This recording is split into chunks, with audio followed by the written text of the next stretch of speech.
Hello student, स्वागत है आप सभी का इस वीडियो लेक्चर में। और देखिए इस वीडियो लेक्चर में हम इस क्वेश्चन को सोल्व करेंगे। और यहाँ पर देखिए क्वेश्चन के अकॉर्डिंग एक आर त्रिज्या का चिकना गोला है और एक चिकनी ऊर्ध्वाधर दीवार के सहारे विराम अवस्था में है। तो यहाँ पर देखिए चिकना गोला और चिकनी दीवार, तो यहाँ पर देखिए एक तो स्मूथ स्फीयर है और एक स्मूथ वाल है। और यहाँ पर देखिए स्मूथ शब्द क्यों यूज किया जाता है, क्योंकि जहां भी देखिए स्मूथ बॉडी आ जाती है तो वहां पर वो फ्रिक्शन लेस होती है, उसमें कोई भी घर्षण नहीं होता है। तो ऐसी कंडीशन में देखिए जब यदि फ्रिक्शन आ जाता है तो देखिए वहां पर फ्रिक्शन के कॉन्सेप्ट लगेंगे, घर्षण के सिद्धांत वहां पर लगेंगे। तो देखिए यहाँ पर हम फ्रिक्शन की बात नहीं करेंगे क्योंकि बॉडी यहाँ पर स्मूथ है ना। जब हम फ्रिक्शन का कॉन्सेप्ट देखेंगे तो वो अलग सी टॉपिक है। तो यहाँ पर देखिए स्मूथ स्फीयर है और एक स्मूथ वाल है, चिकने गोले और चिकनी दीवार की यहाँ पर बात की जा रही है। तो एक चिकना गोला एक चिकनी दीवार के सहारे विराम अवस्था में है। तो देखिए यहाँ पर हम इस तरह का केस यहाँ देखेंगे, ये कोई वाल है दीवार और एक गोला इस तरह से यहाँ पर रेस्ट में है, विराम अवस्था में है। अब देखिए अगर किसी दीवार पर इस तरह से अगर हम एक स्फीयर लें तो ये विराम अवस्था में कैसे रह सकता है, ये तो नीचे गिर जाएगा। तो कहीं ना कहीं और देखिए और कुछ बात यहाँ पर दे रखी है, गोले की सतह के एक बिंदु पर, तो ये पॉइंट है और इस पर देखिए एल लंबाई की रस्सी, अच्छा इस पॉइंट से एक रस्सी बांधी गई है और दीवार के किसी बिंदु पर इस तरह से कनेक्ट की गई है। अब यह देखिए विराम अवस्था में रह सकता है। तो देखिए गोले के किसी पॉइंट पर हमने एक स्ट्रिंग ली, रस्सी, और उस रस्सी को इस तरह से दीवार पे अटैच किया। तो यहाँ पर ये विराम अवस्था वाला केस हमें मिलेगा, जिसका दूसरा सिरा दीवार के एक बिंदु पर बंधा है। ठीक है, एक तो इधर है एक उधर है। और यहाँ पर हमें क्या निकालना है, रस्सी में तनाव। क्या निकालना हमें, टेंशन हमें निकालना है। रस्सी में तनाव क्या होगा ये हमें यहाँ पर फाइंड करना है। तो देखिए सबसे पहला काम क्या होता है, देखिए परफेक्ट डायग्राम हमें बनाना है। चलिए एक परफेक्ट डायग्राम हम बना लेते हैं। तो सबसे पहले देखिए एक दीवार हमें बनाना है ना। और ये होती है देखिए वर्टिकली इस तरह से, ये कोई वाल है, ठीक है, ये दीवार है। अब इस दीवार पर हम एक गोला बनाएंगे, इस तरह से एक गोला है स्फीयर, और ये जो स्फीयर है ये दीवार से टच है इस तरह से, ये लीजिए। और यहां पर देखिए एक डोरी की सहायता से ये इक्विलिब्रियम कंडीशन में है। तो एक डोरी हम ले लेते हैं यहां पर। तो यहां पर इस पॉइंट से देखिए एक डोरी बांधी गई है और वह दीवार के किसी न किसी बिंदु से कनेक्ट है। तो इस तरह से इस गोले को, इस स्फीयर को इस दीवार से इस तरह से लटकाया गया है। और यहां पर देखिए, यहां देखिए सपोज कीजिए ये पॉइंट तो हम ले लेंगे, पहले हम यहां बात करते हैं, ये दीवार है। और यहां पर देखिए कितने फोर्स इस पर एक्टिव रहेंगे, जितने बल क्रियाशील हैं वो हमें यहाँ पर देखना है। इसका एक सेंटर भी होगा। तो यहाँ पर देखिए ये रस्सी है और यहाँ पर देखिए इसका सेंटर देखिए हम इस तरह से लेंगे, ये वाली डोरी हम बाद में बना देंगे, ठीक है। अभी फिलहाल यहाँ पर मान लेते हैं ये क्या है, देखिए सेंटर है। और यहाँ पर देखिए कितने फोर्स लगेंगे वो हमें ध्यान रखना है। यहाँ पर अगर हम इस रस्सी की बात करें तो रस्सी में तो देखिए टेंशन होगी, तनाव होगा। तो रस्सी में तनाव होगा, किधर होगा, इस डायरेक्शन में, ऊपर की ओर। तो चलिए यहाँ पर हम इस डायरेक्शन में तनाव ले लेते हैं। तो देखिए थोड़ा सा यहाँ पर देखिए एक अच्छा डायग्राम बने, इसके लिए देखिए ये सेंटर है। तो पहले हम फोर्स की बात कर लेते हैं। तो देखिए एक तो यहाँ पर टेंशन हो जाएगी, तनाव हो जाएगा, और इसका जो वेट होगा वो इसके ग्रेविटी पॉइंट पर, गुरुत्व केंद्र पर, और गोले का जो गुरुत्व केंद्र होता है वो उसका सेंटर होता है। तो यहाँ पर देखिए इसका भार यहाँ लगेगा और तनाव इस तरफ लगेगा जब हम डोरी यहाँ पर शो करेंगे। और देखिए गोला यहाँ इस दीवार पे फोर्स करेगा तो यहाँ पर एक रिएक्शन भी होगी। ये सब बातें मैं आपको बता चुका हूँ। कोई भी बॉडी जब किसी पे प्रेशर करती है, दबाव डालती है, तो वहां पर देखिए एक रिएक्शन भी होती है। तो यहाँ पर देखिए रिएक्शन किधर होगी, अगर हम इन दोनों की अगर स्पर्श रेखा की बात करें, कॉमन टेंजेंट की बात करें, तो यही कॉमन टेंजेंट है। और कॉमन टेंजेंट के परपेंडिकुलर क्या होता है, देखिए नॉर्मल, अभिलंब। तो इसकी जो रिएक्शन होगी इस पॉइंट पे, इस पॉइंट पे जो प्रतिक्रिया होगी वो जस्ट इस तरफ होगी। और आपको ये पता होना चाहिए कि गोले के किसी बिंदु पर अगर कोई प्रतिक्रिया होती है तो वो गोले के केंद्र से गुजरती है, क्योंकि अभिलंब हमेशा गोले के केंद्र से गुजरता है। तो यहाँ पर देखिए हम एक रिएक्शन हम ले लेते हैं। तो देखिए यहाँ पर ये इस तरफ एक रिएक्शन होगी, प्रतिक्रिया बल इस पॉइंट पर, जहां पर गोला इस दीवार को टच करेगा तो इस पॉइंट ए पर एक प्रतिक्रिया बल होगा। मान लेते हैं वो प्रतिक्रिया बल क्या है, आर, और ये बिल्कुल इस वाल के परपेंडिकुलर, दीवार के लंबवत दिशा में। तो यहां पर एक परपेंडिकुलर का साइन हम बना देते हैं इस तरह से। और यहां पर देखिए एक रस्सी अब हम बनाएंगे। तो देखिए यहां पर दीवार के एक बिंदु से इस गोले को एक रस्सी की सहायता से इस तरह से, ये कोई रस्सी है, और इस रस्सी में जो तनाव है, टेंशन, वो क्या ले लेते हैं हम, टी ले लेते हैं। और तनाव की डायरेक्शन का ध्यान रखना है आपको, तनाव की दिशा कहाँ होगी, यहाँ पर ऊपर की ओर होगी। तो देखिए यहाँ पर एक फोर्स तो आर हो गया, रिएक्शन प्रतिक्रिया बल, और जिस बिंदु पर देखिए रस्सी बांधी गई है, और ये यहाँ पर देखिए हम इसको देखिए सिंबल भी हम दे देते हैं, ये पॉइंट बी है, इसको हम बी से डिनोट कर देते हैं। और यहाँ पर देखिए ये जो तनाव है इस डायरेक्शन में होगा, रिएक्शन इस डायरेक्शन में होगी, है ना। रिएक्शन हमेशा नॉर्मल की डायरेक्शन में, उभयनिष्ठ अभिलंब की दिशा में। और यहाँ पर देखिए इसका वेट कहाँ पर होगा, इसका जो भार है वह बिल्कुल गुरुत्व केंद्र पर होगा। तो यहाँ इस पॉइंट पर देखिए एक फोर्स हमें लेना है नीचे की ओर, और फोर्स की जो डायरेक्शन होती है हमेशा वर्टिकली डाउनवर्ड, हमेशा ऊर्ध्वाधर नीचे की ओर। तो इसका जो भी वेट है वो कहाँ होगा। तो यहाँ पर देखिए यहाँ केवल 3 फोर्स है, आर, डब्ल्यू और टी, 3 ही फोर्स है, और कंडीशन इक्विलिब्रियम की है, साम्य अवस्था की स्थिति है। तो ऐसी कंडीशन में एक आर्टिकल हमने देखा था, जब किसी बॉडी पर 3 फोर्स एक्टिव रहते हैं और बॉडी साम्यावस्था में होती है, इक्विलिब्रियम कंडीशन में, तो तीनों फोर्स एक ही पॉइंट पर मिलते हैं या फिर वो पैरेलल होते हैं। तो यहाँ पर देखिए आर, डब्ल्यू और टी तीनों पैरेलल तो नहीं है, ये दोनों आर और डब्ल्यू इस पॉइंट पे मिल रहे हैं। तो यहाँ पर ये जो टी है, ये टी भी किस पे मिलेगा, इस सेंटर पे ही मिलेगा, तीनों बल एक जगह मिलेंगे। तो यहाँ पर देखिए इसको हम आगे बढ़ा देते हैं इस तरह से, ये जो टी है ये भी देखिए एक ही पॉइंट पे मिलेगा, तो इसको हम आगे बढ़ा देते हैं इस तरह से।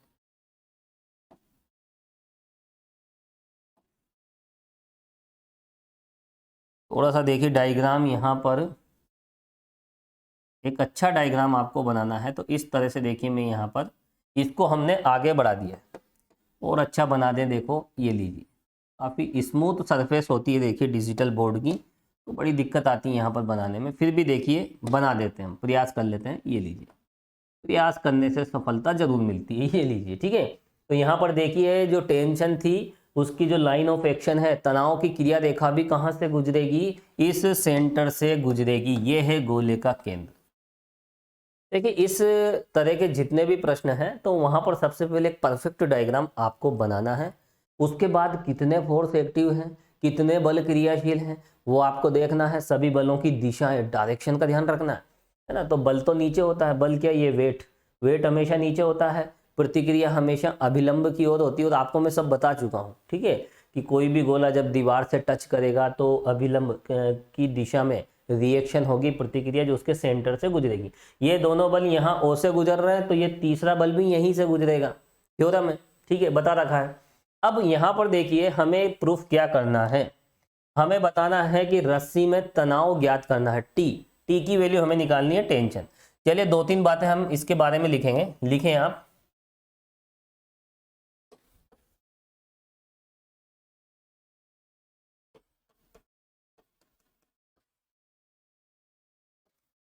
तो सबसे पहले हम लिखेंगे ए बी क्या है, दीवार है, माना ए बी क्या है, दीवार है,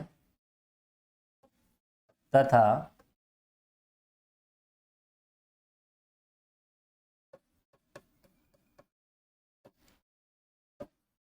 गोले को एक रस्सी हम ले लेते हैं, देखिए ए बी, यहाँ पर ये सी ले लेते हैं, ये पॉइंट हम क्या ले लेते हैं, सी, ये वाला पॉइंट है देखिए सी। तो यहाँ पर देखिए ये बी सी क्या हो जाएगी, रस्सी हो जाएगी, ये सी पॉइंट हम लेंगे, ये लीजिए।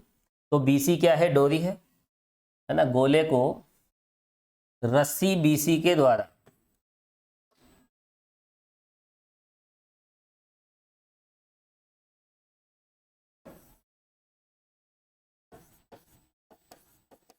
रस्सी बी सी के द्वारा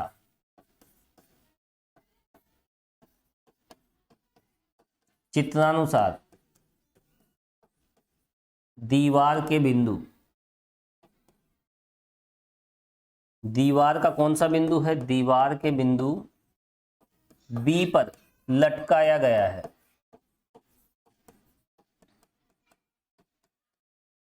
बस।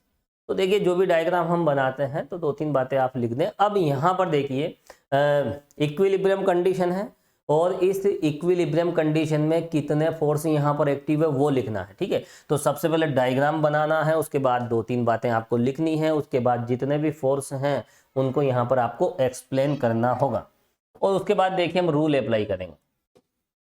तो क्या लिखेंगे, साम्यावस्था में, इक्विलिब्रियम कंडीशन की बात कही जा रही है, साम्यावस्था में निकाय, निकाय का मतलब ये पूरा सिस्टम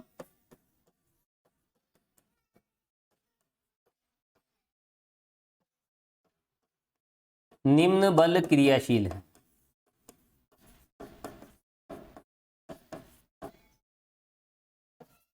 ना। 3 forces acting in equilibrium condition. तो यहां पर देखिए 3 बल यहां पर क्रियाशील हो रहे हैं, किस स्थिति में, इक्विलिब्रियम वाली स्थिति में, है ना। अब यहां पर देखिए 1 बाई 1 हमें लिखना है, पहला क्या है, फिर उसके बाद हम दूसरे फोर्स की बात करेंगे और उसके बाद हम तीसरे फोर्स की बात करेंगे। तो सबसे पहले हम बात कर लेते हैं किसकी, टेंशन, तनाव। तो लिखिए आप रस्सी में तनाव, और रस्सी कौन है, रस्सी है देखिए बी सी, रस्सी बी सी में तनाव, तनाव क्या लिया हमने, टी, और इसकी जो डायरेक्शन है along B C, B C की ओर। चलिए अगला जो फोर्स है देखिए, हम रिएक्शन की बात कर लेते हैं या वेट की बात कर लेते हैं, है ना। गोले का भार, वेट ऑफ स्पेयर, जो भी स्पेयर का वेट है, और वेट तो हमेशा वर्टिकली डाउनवर्ड, नीचे की ओर, गोले का भार W, और इसकी जो डायरेक्शन होगी वो हमेशा कहाँ होती है, ऊर्ध्वाधर नीचे की ओर। इस तरह का सिंबल लगा दीजिए, ये उसी को डिनोट करता है। अगला जो फोर्स है देखिए रिएक्शन, क्या लिखेंगे, बिंदु A पर प्रतिक्रिया, प्रतिक्रिया रिएक्शन, और किस तरफ होगी, देखिए रिएक्शन होगी यहां पर दीवार के लंबवत,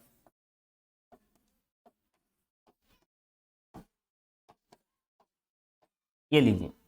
तो यहाँ पर कुछ छोटी छोटी बातें हमने लिखी है, देखिए 3 फोर्स थे, है ना, और यहाँ पर ये जो रिएक्शन है परपेंडिकुलर टू वॉल, तो यहाँ पर दीवार के लंबवत है। अब देखिए 3 फोर्स इक्विलिब्रियम कंडीशन में है, तीनों एक ही पॉइंट पे मिलेंगे, है ना। हालांकि हमने तीनों को एक ही पॉइंट पे मिलाया, पॉइंट O पर, फिर भी देखिए ये बातें हमें लिखनी पड़ेगी। लिखें आप, निकाय साम्यावस्था में है, निकाय किस स्थिति में है, साम्यावस्था की स्थिति में है। अतः तीनों बल एक ही बिंदु पर मिलेंगे, तीनों बल एक ही बिंदु, और वो बिंदु क्या है, O है। तीनों बल कहाँ मिलेंगे, एक ही बिंदु O पर मिलेंगे। ये लीजिए, बिल्कुल आसान सा कॉन्सेप्ट है। और इसका तो देखिए मैंने एक आर्टिकल भी आपको बताया था, साम्यावस्था की स्थिति में होता क्या है, देखिए अगर 3 बल क्रियाशील हैं तो तीनों एक ही बिंदु पर मिलेंगे।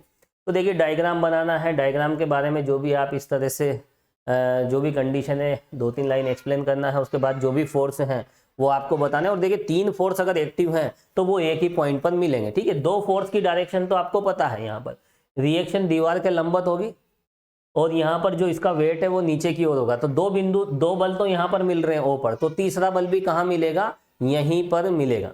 अब देखिए आगे हम बढ़े, यहाँ पर देखिए हमें टेंशन निकालना है, तनाव निकालना है। तो तनाव हम किस तरह से निकालें, तो देखिए टी की वैल्यू हमें निकालनी है। तो यहाँ पर देखिए हम ये वाला एंगल यहाँ पर ले लेते हैं थीटा। देखिए यहाँ पर कुछ हमें मान के चलना पड़ेगा, ये एंगल मान लिया हमने थीटा। तो यहाँ पर देखिए ये वाला एंगल तो 90 है, ये वाला जो एंगल है ये तो 90 है, क्योंकि दीवार के लंबवत ये तो हॉरिजॉन्टल लाइन हो गई क्षैतिज रेखा, और ये वर्टिकली डाउनवर्ड ऊर्ध्वाधर नीचे की ओर, ये ऊर्ध्वाधर रेखा ये क्षैतिज रेखा, दोनों में 90 का एंगल होगा। तो यहाँ पर देखिए हम लामी प्रमेय का हम यूज करेंगे, क्योंकि यहाँ पर देखिए तीन फोर्स यहाँ पर एक्टिव हैं और तीनों बलों के बीच का जो एंगल है वो हमें पता है। तो यहाँ पर देखिए ये वाला एंगल हमने अगर थीटा ले लिया, तो यहाँ पर देखिए W और T के बीच का एंगल कितना हो जाएगा, W और T के बीच का एंगल हो जाएगा 90 प्लस थीटा। और देखिए T और R के बीच का एंगल कितना हो जाएगा, इधर थीटा है तो इधर पाई माइनस थीटा हो जाएगा। और यहाँ पर R और W के बीच का जो एंगल है वो हो जाएगा 90 डिग्री। तो यहाँ पर देखिए जैसे ही हम इसको थीटा मानेंगे तो यहाँ पर तीनों बलों के बीच के एंगल हमें मिल जाएंगे, है ना, तीन बल में से दो दो बलों के बीच के एंगल। चलिए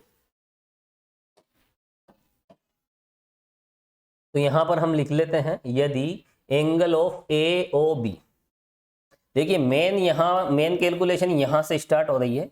यदि angle of A O B, इसको हम क्या मान लेते हैं, थीटा, तो क्या हो, तो हम पॉइंट ओ पर, बिंदु ओ पर हम कौन सी थ्योरम लगा रहे हैं, लामी प्रमेय से।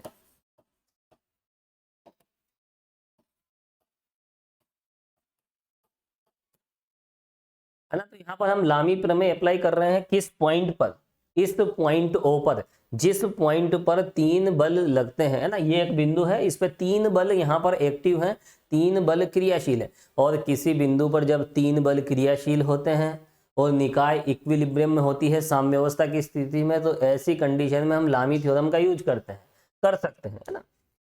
तो यहाँ पर देखिए इस तरह के क्वेश्चन में मैंने दो चार नियम आपको बताए थे, जिसमें एक एमेन थ्योरम है, टू टिग्नोमेट्रिकल थ्योरम भी कहते हैं उसे। तो एमेन थ्योरम, लामी थ्योरम, और इसके अलावा देखिए एक मोमेंट थ्योरम भी है, आघूर्ण प्रमेय, और एक था देखिए बल त्रिभुज नियम। तो उनमें से किसी का भी यूज हो सकता है। तो यहाँ तो देखिए सबसे सुइटेबल कंडीशन है लामी प्रमेय, ठीक है। तो चलिए लामी प्रमेय क्या होगी, देखिए सबसे पहले हम बात करेंगे आर वाले फोर्स की। तो यहाँ पर जो आर है, आर, तो आर के अलावा जो भी बचे हुए दो बल हैं उनके बीच का एंगल हमें देखना। लामी प्रमेय क्या कहती है, प्रत्येक बल शेष दो बलों के मध्य कोण की साइन के समानुपाती होता है। तो यहाँ पर आर के अलावा जो बचे हुए दो बल हैं उनके बीच का एंगल कितना है, थीटा प्लस 90। तो ये किसके प्रोपोर्शनल होगा, 90 प्लस थीटा। ये लीजिए अगला जो फोर्स है वो है देखिए टी। तो टी क्या है, यहां पर देखिए टी उस डायरेक्शन में है, तो टी के अलावा जो भी दो बल हैं, एक आर है एक डब्ल्यू है, उनके बीच का एंगल कितना है, 90। प्रत्येक बल शेष दो बलों के मध्य कोण की साइन के समानुपाती होता है, ठीक है। अब हम अगले बल की बात करेंगे, डब्ल्यू। तीसरा जो बल है वो है डब्ल्यू इस डायरेक्शन में। तो रिमेनिंग फोर्सेस क्या हो गए, यहाँ पर एक आर है एक टी है, तो डब्ल्यू के लिए आर और टी के बीच का एंगल हम देखेंगे। तो ये वाला जो एंगल है, ठीक है, डायग्राम में तो मैं नहीं बताऊंगा क्योंकि कचरा हो जाएगा, डायग्राम बिगड़ जाएगा, कॉमन सी बात है। ये जो एंगल है ये है पाई माइनस थीटा। तो ये किसके प्रोपोर्शनल हो जाएगा, साइन पाई माइनस थीटा। तो देखिए इससे हमें यहाँ पर क्या मिलेगा, इससे हमें यहाँ पर टी की वैल्यू हमें मिल जाएगी। तो देखिए टी की वैल्यू हम किस तरह से निकालें, पहले हम इसे कैलकुलेट कर लेते हैं। R upon sine 90 plus theta कितना हो जाता है, देखिए कोस थीटा, और ये हो जाएगा देखिए टी, और यहाँ पर आप देख सकते हैं पाई माइनस थीटा। तो ये रहेगा देखिए डब्ल्यू अपॉन साइन थीटा। अब यहाँ पर देखिए साइन थीटा की वैल्यू हमें निकालनी है, टी, ये टेंशन तो मिल गई। देखिए अब देखिए इस टेंशन की वैल्यू हमें निकालनी है, तनाव हमें निकालना है, तो हम W की टर्म में ही निकालेंगे। यहाँ पर देखिए R, हालांकि R की टर्म में भी हम निकाल सकते हैं, लेकिन R तो अननोन है, रिएक्शन यहाँ पर अननोन है, लेकिन W तो स्फीयर का वेट है, गोले का भार है, क्योंकि गोला हमें दे रखा है तो हम उसका भार यहाँ पर लेके चलेंगे W। तो यहाँ पर देखिए, हालांकि क्वेश्चन में गोले का भार कहीं नहीं दिया है, लेकिन हमने यहाँ पर मान के चलना पड़ेगा, ठीक है, क्योंकि स्फीयर है, गोला है, तो उसका कोई ना कोई वेट तो होगा, हमें मानना पड़ेगा, ठीक है। तो हमने W मान लिया। तो यहाँ पर देखिए, हम ये वाली कंडीशन हम लेंगे और इससे हम निकालेंगे T। तो देखिए, जो टेंशन है वो किसके इक्वल आई है, देखिए तनाव यहाँ पर W कोसेक थीटा के इक्वल आया है, और इसको हम बोल देंगे इक्वेशन नंबर 5। अब हमारा टारगेट क्या है, देखिए यहाँ पर कोसेक थीटा की वैल्यू निकालना। कैसे हम कोसेक थीटा की वैल्यू निकालें, तो डायग्राम पे ही चलना पड़ेगा, ठीक है। और डायग्राम में देखिए कोई कंडीशन हम यूज करेंगे और हम कोसेक थीटा की वैल्यू भी हम निकाल लेंगे। चलिए, तो यहाँ पर देखिए, रस्सी में जो तनाव है वो हमने निकाल लिया है, वो कोसेक थीटा पे डिपेंड कर रहा है। चलते हैं देखिए डायग्राम पे। तो यहाँ पर देखिए कोसेक थीटा हम कैसे निकालें। देखिए यहाँ पर एक बात और हमें दे रखी है, आर। आर क्या है यहाँ पर, आर यहाँ पर देखिए स्फीयर की रेडियस है, रेडियस ऑफ स्फीयर, गोले की त्रिज्या है। और देखिए यहाँ पर आर हमें दिया है और एल हमें दिया है। एल क्या है, देखिए लेंथ ऑफ स्ट्रिंग, डोरी की लंबाई, रस्सी की लंबाई। तो यहाँ पर चलिए डायग्राम में हम इनकी भी बात कर लेते हैं। तो यहाँ पर देखिए, ये जो बी से सी की जो लेंथ है ये कितनी है, देखिए यहाँ पर एल हमें दे रखी है। कितनी दे रखी है, एल। और यहाँ से सी से लेकर ओ तक ये तो रेडियस है, क्या हो जाएगी, आर। और देखिए ओ से लेकर ए तक की लेंथ, ये भी तो रेडियस है, ये भी तो गोले की त्रिज्या है, तो ये आर है। ये सब गिवन है देखो। तो यहाँ पर देखिए, ये ट्राइंगल ओ ए बी में हमें दो साइड पता है। क्या पता है हमें, दो साइड हमें पता है, ठीक है। तो यहाँ पर इसमें हम साइन थीटा की वैल्यू हम निकाल लेंगे। क्या निकाल लेंगे, साइन थीटा की वैल्यू। तो देखिए ट्राइंगल ओ ए बी में साइन थीटा क्या होगा, देखिए वैसे तो हमें कोसेक थीटा चाहिए, हम इसका उल्टा कर देंगे, एक ही बात है। और यहाँ पे चाहें तो आप साइन की टर्म में भी इसको रख सकते हैं, है ना। वैसे हम कोसेक थीटा ही हम निकाल लेंगे। देखिए कोसेक थीटा क्या होता है, देखिए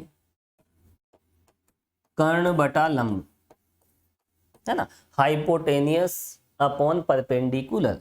तो इसको तो मिटा देते हैं, तो बहुत छोटी सी बात है ना। तो यहाँ पर देखिए हाइपोटेनियस कर्ण क्या है, तो ये 90 के सामने क्या हो जाता है, देखिए ये हो जाता है कर्ण। तो यहाँ पर ओबी,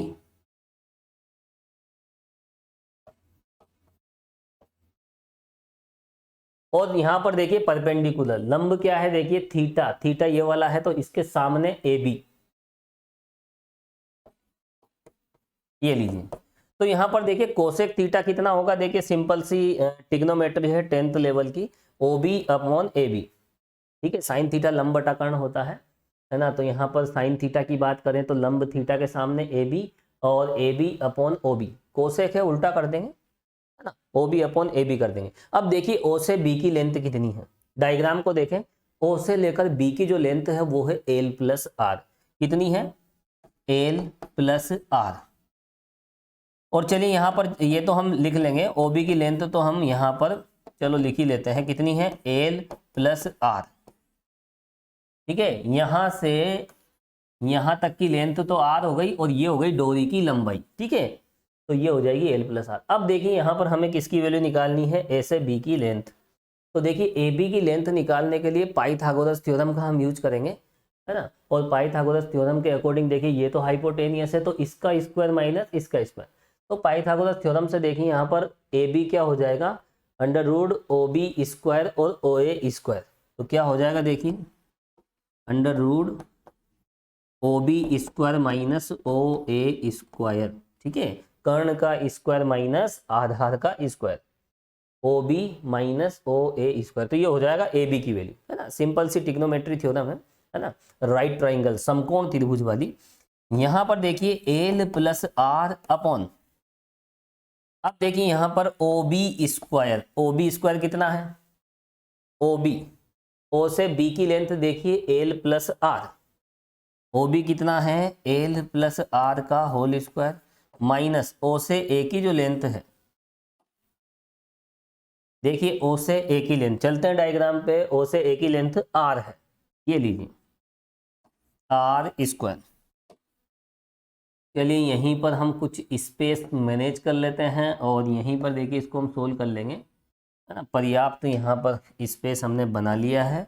यहाँ पर L plus R divide by, आप इसको फाइनली सोल्व कीजिए तो देखिए आर स्क्वायर से आर स्क्वायर कैंसिल हो जाएगा, एल स्क्वायर माइनस 2LR हमें मिलेगा। एल स्क्वायर माइनस 2LR, बहुत आसान सी कैलकुलेशन है।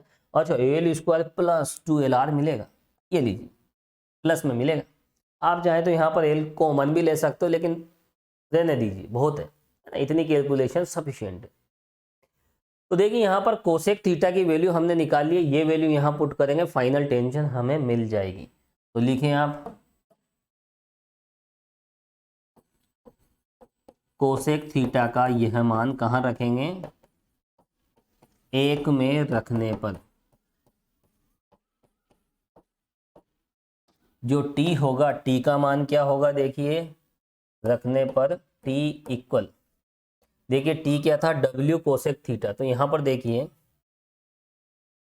WL plus R upon under root L square plus 2LR, और यही है देखिए फाइनल रिजल्ट। तो देखिए इस तरह से यहाँ पर हमने ये तनाव हमने निकाल लिया है और यही हमें निकालना था, यही फाइनल रिजल्ट है। तो बिल्कुल आसान सी कैलकुलेशन है। देखिए इस तरह के जितने भी प्रश्न आप सोल्व करोगे तो सबसे पहले क्वेश्चन को ध्यान से समझें, उसके बाद देखिए डायग्राम आपको बनाना है, कितने फोर्स हैं, अगर 3 फोर्स हैं और इक्विलिब्रियम कंडीशन में है तो तीनों फोर्स एक ही जगह मिलेंगे, उनकी जो लाइन ऑफ एक्शंस हैं, उनकी जो क्रिया रेखाएं हैं वो एक ही बिंदु पर मिलेगी, इस बात का आपको ध्यान रखना है। 3 बल थे, एक तो वेट बाहर नीचे होता है, गोला जैसे ही दीवार पे टच होगा तो उधर प्रेशर करेगा, दबाव डालेगा, रिएक्शन होगी दीवार के लंबवत। और देखिए जैसे ही रस्सी से हम इस गोले को लटकाएंगे तो तनाव की दिशा, ये देखिए हमेशा दूसरी ओर, जिस तरफ फोर्स लगते हैं उसके जस्ट अपोजिट डायरेक्शन। तो यहाँ पर देखिए ये डोरी इस तरफ खींचेगी तो उस तरफ तनाव होगा, इसकी डायरेक्शन क्या होती है मैं बता चुका हूँ। तीनों फोर्स पॉइंट ओ पर मिलेंगे, पॉइंट ओ पर हमने लामी प्रमेय लगा दी, और लामी प्रमेय लगाने के लिए ये एंगल थीटा हमने माना है। और देखिए जो भी सिंबल आप अपने अकॉर्डिंग लोगे उसे रिमूव भी करना पड़ता है।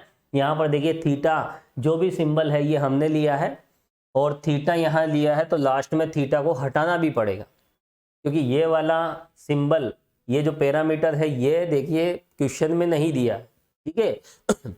और जब कोई भी देखिए नोटेशन अगर क्वेश्चन में नहीं दे रखे हैं तो वो देखिए रिजल्ट में भी हमें शो नहीं करना है। तो थीटा हमने सपोज किया था, इसलिए लास्ट में थीटा को हमें रिमूव भी करना है। तो देखिए कोसेक थीटा की वैल्यू हमने यहाँ पर एल और आर की टर्म में हमने निकाल ली। तो यहाँ पर देखिए एल आर ये सब क्या है क्वेश्चन में गिवन है, और यहाँ पर देखिए डब्ल्यू क्वेश्चन में नहीं दिया है, तो यहाँ पर आप लिख दीजिए डब्ल्यू क्या है, डब्ल्यू गोले का भार है।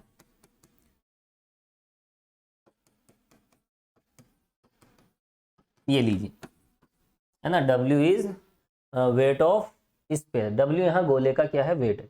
तो यहाँ पर देखिए बिल्कुल आसान सा क्वेश्चन था और इसी के साथ देखिए ये क्वेश्चन कंप्लीट हो जाता है। Thank you so much.